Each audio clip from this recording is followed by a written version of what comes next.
what if faster, better decisions could actually come from anywhere in your organization, not just, the very top?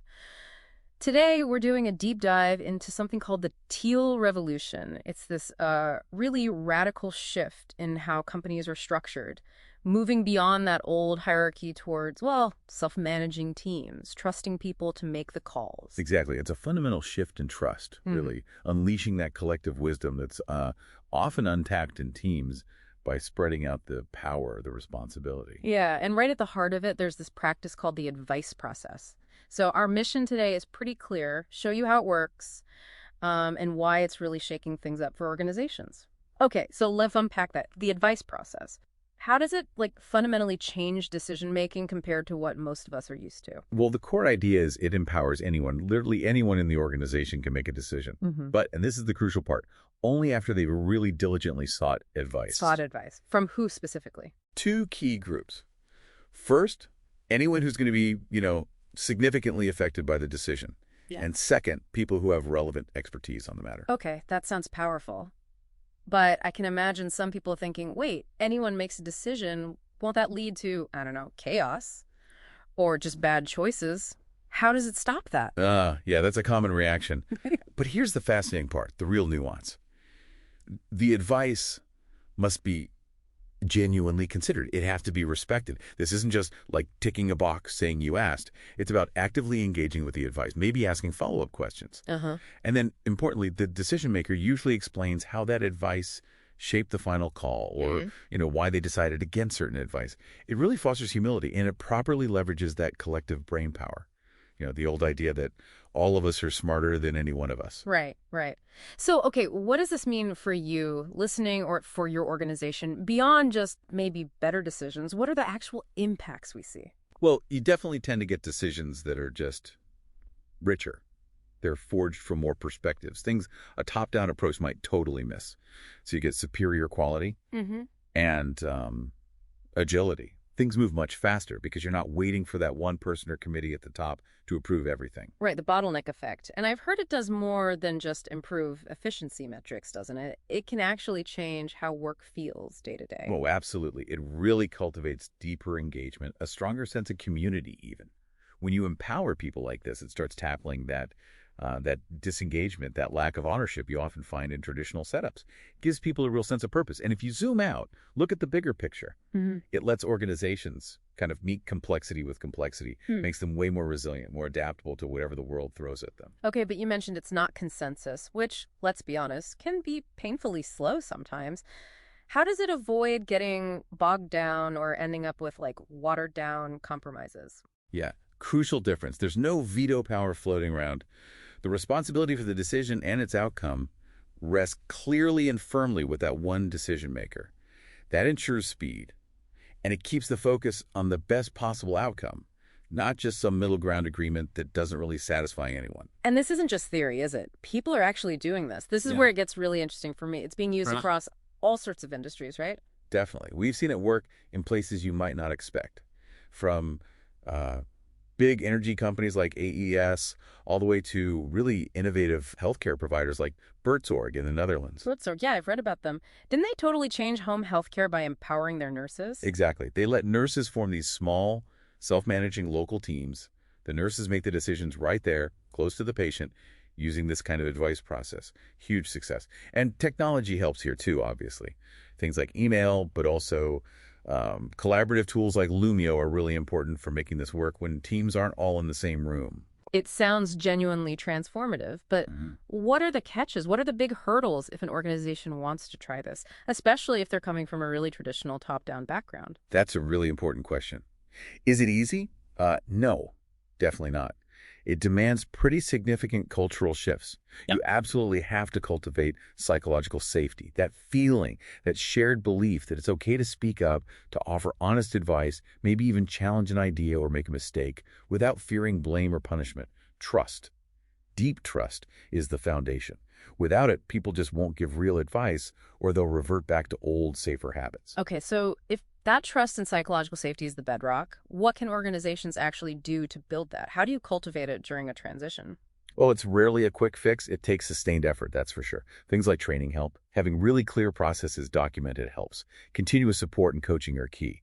And sometimes it really needs leaders to actively model the behavior, to show they genuinely trust their teams by using the advice process themselves, by decentralizing real decisions. So the advice process, it seems like a really powerful, practical way to bring that whole Teal revolution idea to life, building organizations that aren't just, productive machines, but are actually kind of soulful places to be. I think so. It points towards a path for truly reinventing how we work, making our organizations inherently more resilient, Yeah. adaptable, and much more human-centric in the end. Okay, so here's a final thought for you to take away and maybe chew on. For this kind of self-management, this advice process, to really take root and flourish, it paradoxically seems to need really strong, unwavering commitment right from the very top. How might that tension needing top-level buy-in to actually give power away play out in your own world, in your sphere? Something to think about.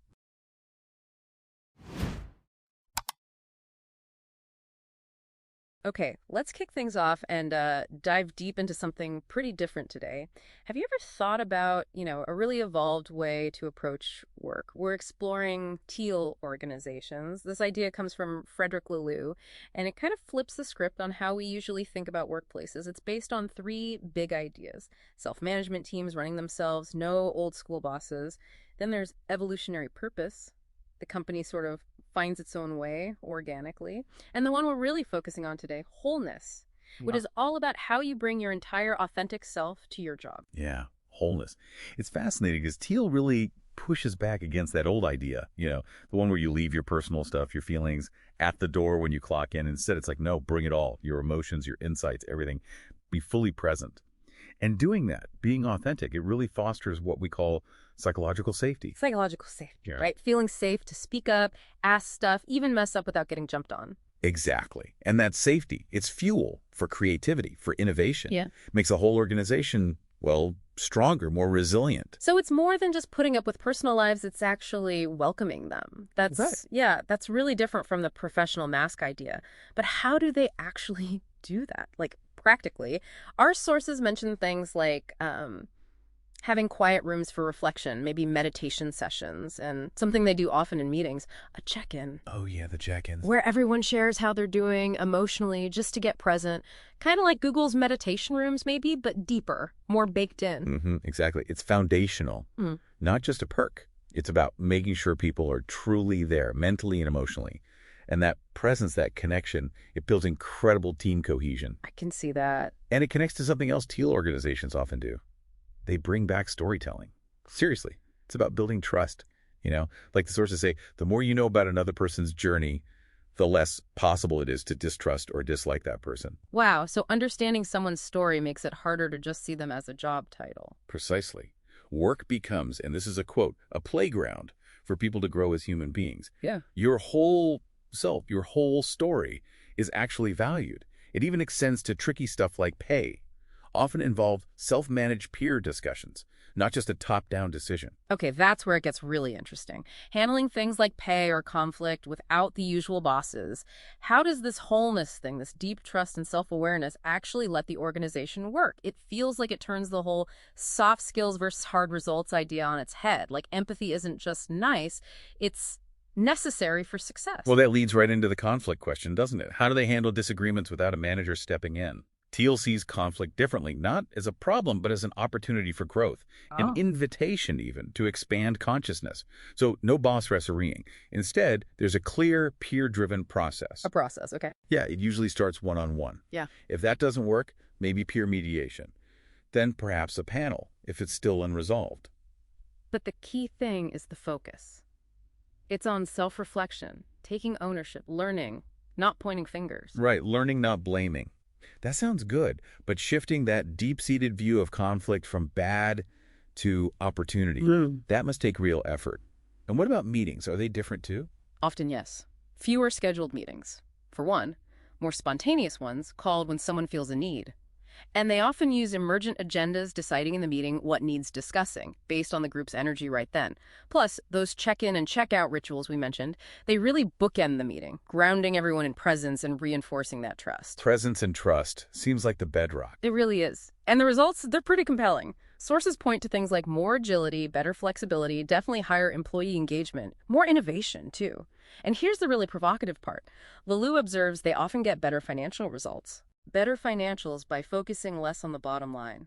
That goes against, well, almost everything. It does. It suggests prioritizing people, their wholeness, actually drives superior performance. Yeah. It's not a trade-off. Okay, but it can't be all smooth sailing. What are the roadblocks, the challenges? The biggest one mentioned, getting leadership or whoever holds the power to genuinely let go of control, to truly trust the teams. Trust isn't just a nice to have in Teal. It's like the essential oil in the engine. Yeah. It has to be there. And building that, it's a long game. It takes patience, courage, vulnerability from everyone. In long game, right. Makes sense. So wrapping up, what's the big picture? Teal isn't some fixed model you just copy-paste. It's more like a journey, an ongoing process for organizations to sense and respond to what's needed, rather than trying to predict and control everything. So for you listening, maybe the takeaway isn't necessarily go full keel tomorrow, but perhaps, how could you bring a little more wholeness into your own work? Maybe try a mindful check-in at your next team meeting. Or just consciously create space for more authentic connection. Yeah, exactly. Ultimately, Teal is framed as an evolutionary step, a way to try and humanize the workplace. It's about trying to put, as the sources say, soul and spirit back into working life, making work a place where you can genuinely grow and contribute something meaningful.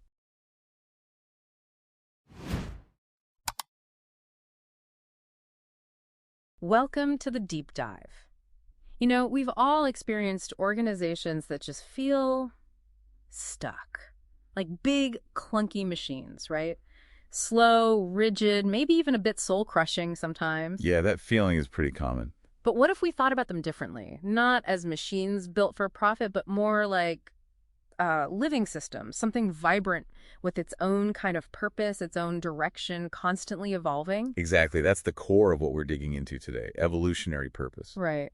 We've touched on self-management and wholeness before, but today it's all about this idea, the organization having its own calling, its own soul, if you will. It's a really fundamental shift in perspective. You move away from seeing the organization as just a tool, a vehicle for hitting financial targets. Okay. And you start embracing it as this organic thing, driven by its own life force. I sometimes think of it like comparing a redwood tree to a skyscraper. One grows, the other is built. That's a great image. So people inside aren't owners or controllers in the traditional sense. Precisely.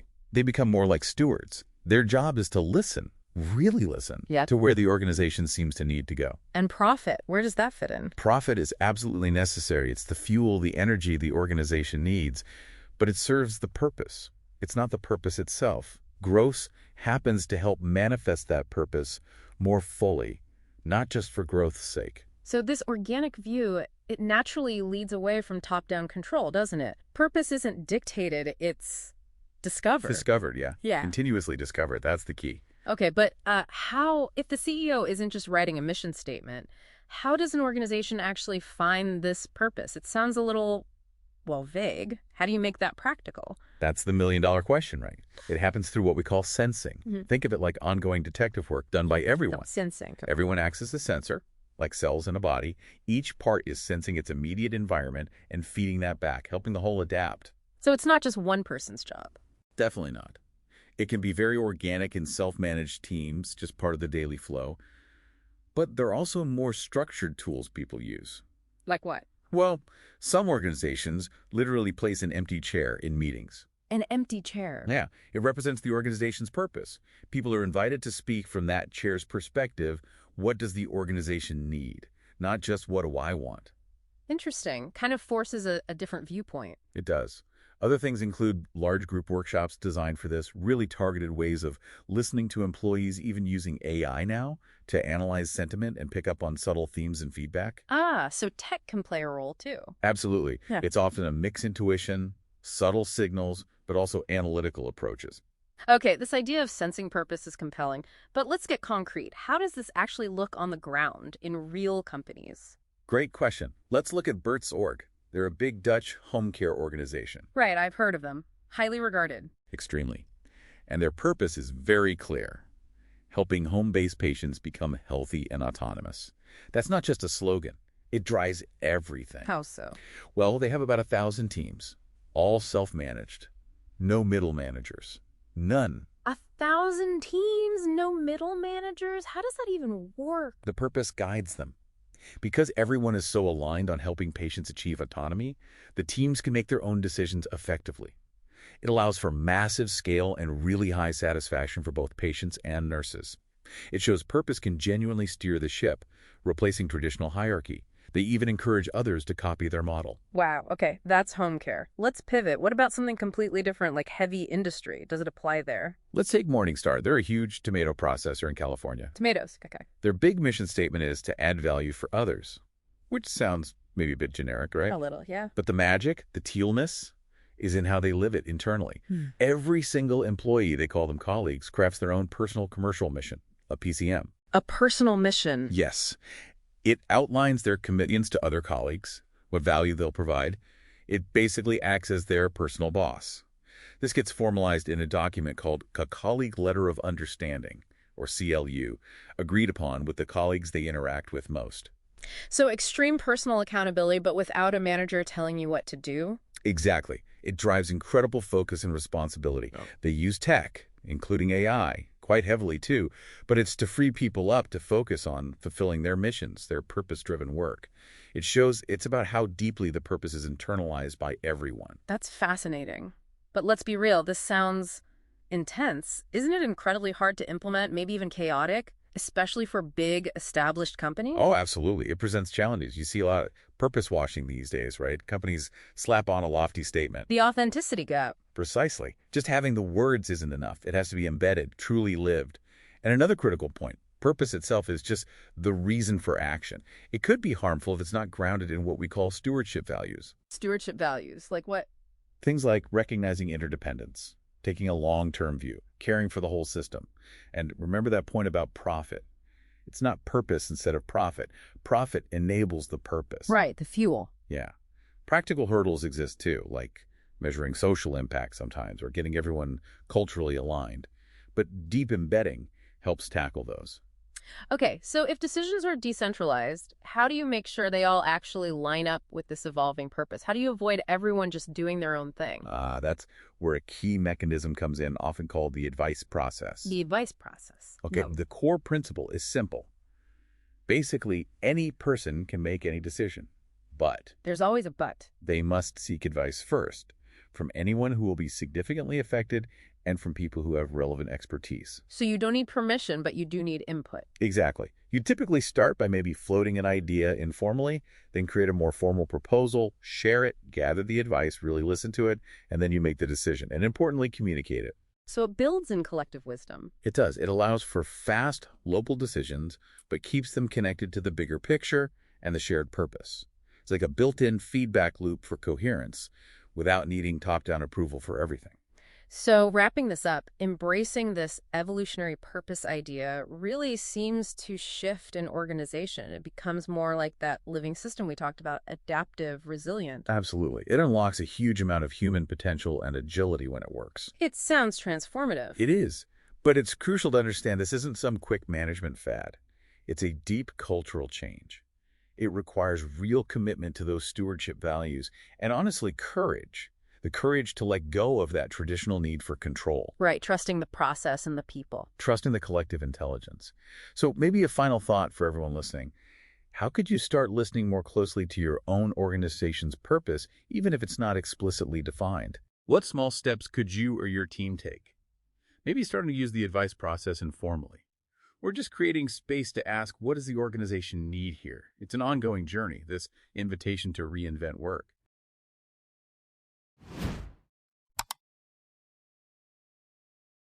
Welcome to the Deep Dive. Today we're tackling something pretty fascinating, accountability in the age of Teal. Right, and there's this common idea, isn't there, that if you don't have managers, well, accountability just disappears. Exactly. People hear no managers and think, oh, chaos.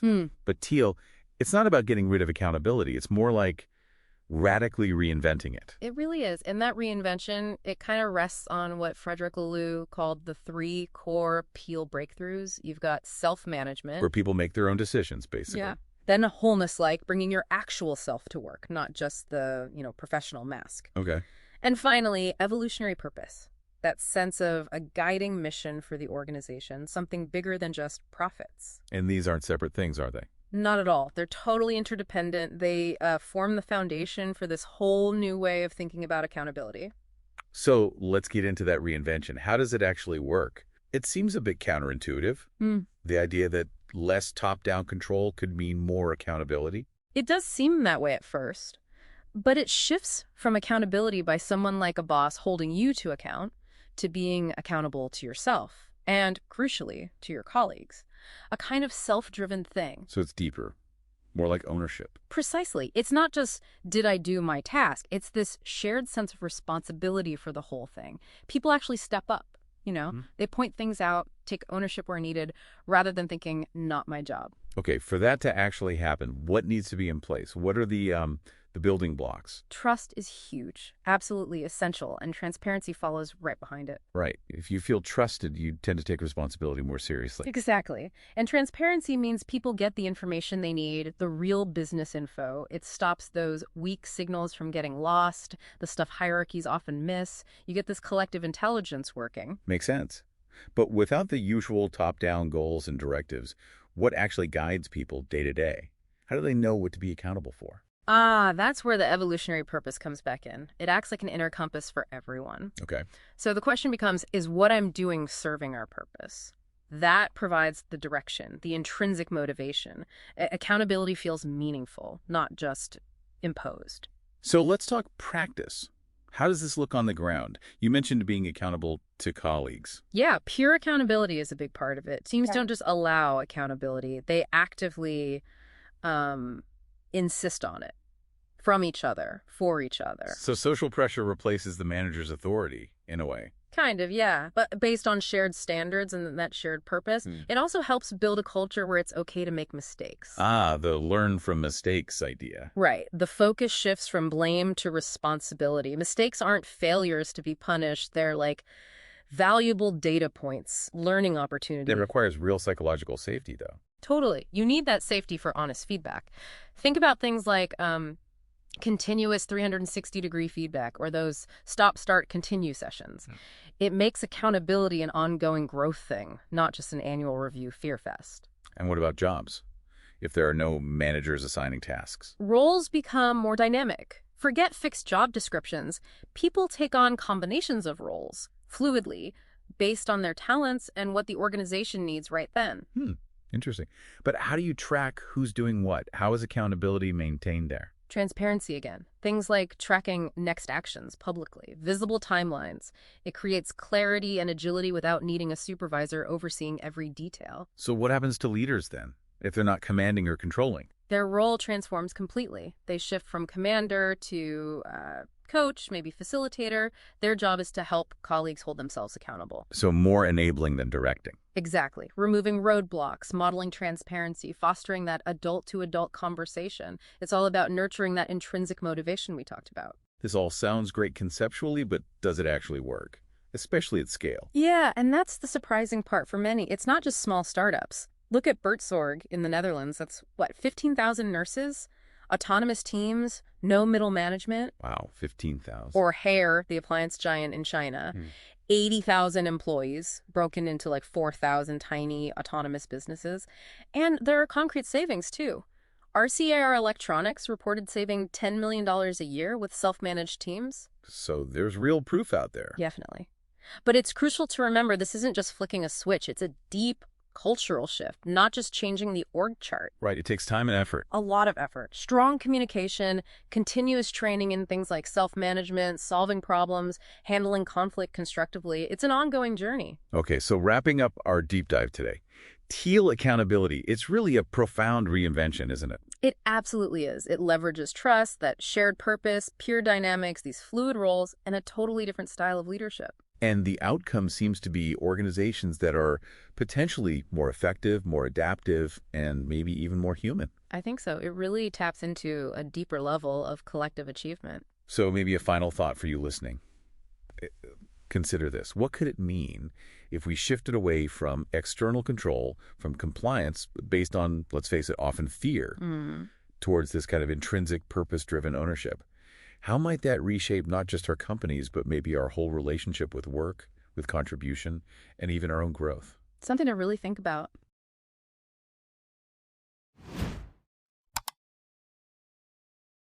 Welcome to the Deep Dive.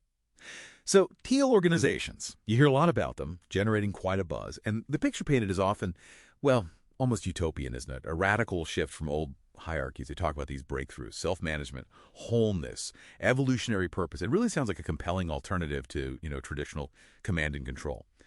But here's the thing, and this is where our deep dive really starts today, the journey to Teal. It's way more complex than just adopting a new label. It's not some fixed destination you just arrive at. It's more like a continuous process, a reorientation. And it means tackling some really deep stuff, ingrained habits, power dynamics, and frankly, a lot of psychological resistance. So our mission today, let's try and move past that initial hype, the theoretical blueprints. We want to get into the practical side, the common challenges, and maybe some advanced strategies for actually embedding and sustaining these Teal principles, make them stick. Okay, so let's unpack this. Self-management first. It's a cornerstone, right? But for many people listening, it might just sound like no managers, maybe even chaos. So if it's not chaos, what's the actual structure that takes the place of that traditional hierarchy? And, maybe importantly, what's the biggest hurdle companies usually hit? That's a great question. Because it is precisely not chaos, or at least it shouldn't be. What's really key here is that self-management is a fundamental redistribution of authority and decision-making. Think of it maybe like a jazz ensemble. No single conductor waving a baton, but everyone's deeply attuned. They're listening, responding, playing their part, all driving towards the shared purpose, the music. So in Teal, roles get defined by their purpose, their contribution. They can evolve, shift, not like those static job descriptions we're all used to. And there are frameworks you might have heard of, holacracy, for instance. It provides really clear ways to define accountabilities and decision processes, even without traditional managers. You also see things like robust peer feedback systems, replacing old performance reviews. And decisions often get made using what's called the advice process. The advice process, what's that involved? It means individuals seek input, seek advice from relevant colleagues, people with expertise, or people impacted by the decision before they act. It leverages collective intelligence, and of course, methods like Agile and Scrum with their self-organizing teams, they fit right into this philosophy. Okay, that paints a clearer picture of the how. But you mentioned hurdles. Right. The biggest one. It's usually not the mechanics, the processes themselves. It's the human element. See, leadership doesn't just vanish, it transforms. It becomes more about facilitation, coaching, creating the right environment. But the primary resistance, it often comes from our, deep psychological comfort with hierarchy. We're used to clear lines of command. Yeah, knowing who's in charge. Exactly. Taking that full ownership, that accountability can feel uncomfortable, even risky for some. And if those new explicit processes for decision-making and accountability aren't crystal clear and well supported, you risk power vacuums or decision paralysis. So true self-management isn't about no structure. It's a different kind of structure. And getting there needs real coaching, significant psychological support. Okay. Self-management sounds powerful, definitely empowering. But I could see how it could fall apart if that trust isn't there, if people don't feel safe. So for these teams to really work, is there a deeper human element needed? Which brings us, I guess, to wholeness. What does that actually mean beyond just, basic psychological safety? Absolutely. It is the human infrastructure. Wholeness digs deeper than just safety. It's about creating spaces where people feel they can genuinely bring their whole selves, not just the professional mask. Imagine being able to share relevant emotions, vulnerabilities, even personal purpose in a work context, responsibly, of course. When that happens, it builds incredibly deep trust, far beyond surface politeness. That sounds challenging to cultivate. It is. It requires high emotional intelligence across the board, good skills in navigating conflict constructively, and, crucially, it involves finding ways to align an individual's sense of purpose with where the organization is heading, its own purpose. And here's something vital. True wholeness inherently includes diversity, equity, and inclusion. It has to. Well, if an organization talked about wholeness but simultaneously marginalizes certain identities, or ignores biases, or doesn't actively work towards equity, it's a fundamental contradiction, right? Yeah, completely undermines the idea. Exactly. So genuine wholeness needs active anti-bias work. It needs conscious effort to make sure all voices are heard, valued, and feel they belong fully. And connecting it back, wholeness is the essential human foundation for self-management. Think about it. In a self-managing team, there's no manager stepping in to mediate every little thing. Right. People have to sort things out themselves. Precisely. So individuals must feel safe enough to speak up honestly, give potentially difficult feedback directly to peers, and resolve disagreements constructively.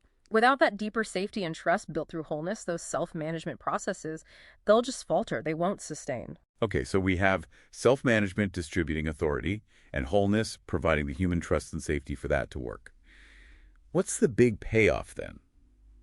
Strategically, if Teal organizations really are these dynamic living things, how does that connect to their overall purpose and their ability to adapt to navigate the future?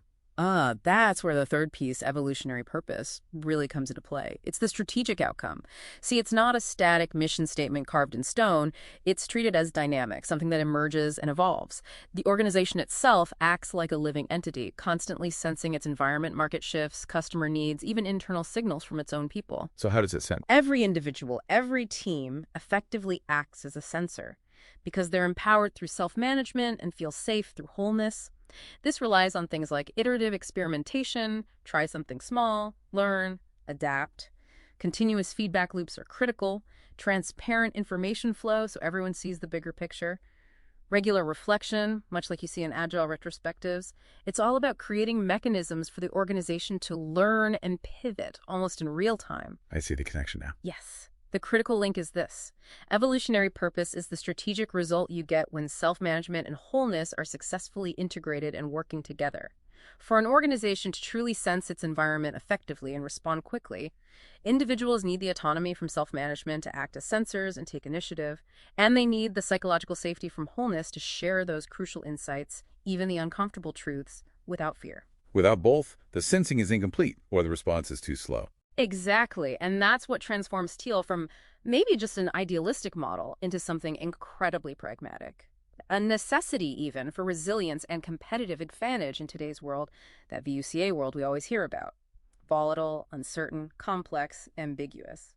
This deep dive really drives home that Teal isn't a destination, is it? It's a continuous process, an ongoing journey. And those three core ideas, self-management, wholeness, evolutionary purpose, they're not separate pillars. They're totally interconnected, mutually reinforcing. You can't really have one flourish without the others. Absolutely. It really implies a kind of, revolution in how we think about work itself. We're moving potentially beyond seeing work as just transactional towards a more holistic, human-centered way of thinking, where organizations are viewed as living, adaptive systems, not just machines needing top-down control. And maybe the real measure of Teal's success isn't just how many companies go full Teal, but maybe it's pervasive influence. How it's shaping the broader future of work. Because you do see traditional organizations adopting elements now, right?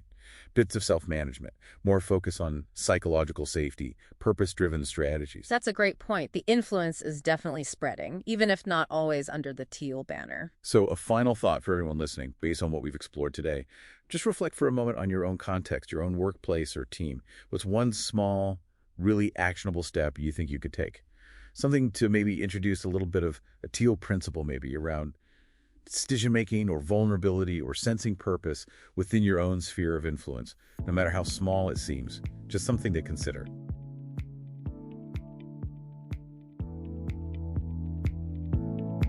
That's all for this episode of the Deep Dive Cast. Thanks for joining us. We hope you gained some valuable insights. Be sure to tune in next time for another deep dive into the world's best ideas. Until then, keep learning and growing.